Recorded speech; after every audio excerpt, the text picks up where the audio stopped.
আসসালামু আলাইকুম। কিছুদিন আগে ভিডিও দিয়েছিলাম ধান পাইকি গ্যাস, তো কাটার কথা ছিল, হঠাৎ করে পানি এসে একদম অবস্থা খারাপ করে দিছে।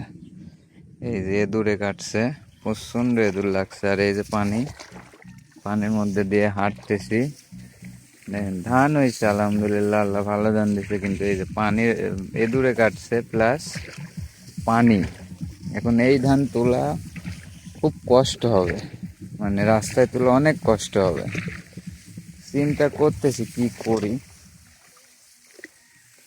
আজকে কাটার কথা ছিল, তো আজকে কামলা আসে নাই, তো ভাবতেছি আজ যখন কাটা হলোই না,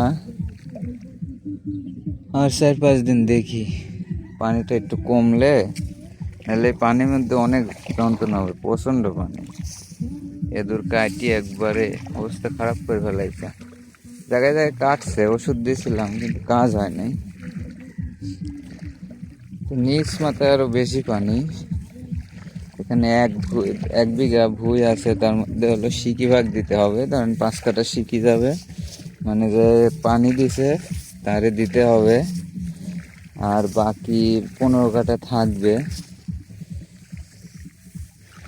তো এই ধান আবাদ করেছিলাম এই জন্য যে বাড়ির খাবারটাও হয়ে যাবে, প্লাস আর হাঁস মুরগির খাবারটা বেশি ইমার্জেন্সি ছিল, ওটাও হয়ে যাবে।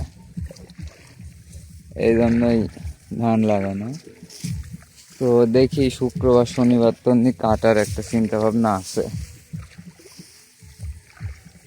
এদুর কাটতেছে, না হলে আরো কিছুদিন রাখা যায়। তো এদুর কাটতেছে জন্য সমস্যা, নাহলে কিছুদিন থাকতে কোনো সমস্যা হতো না।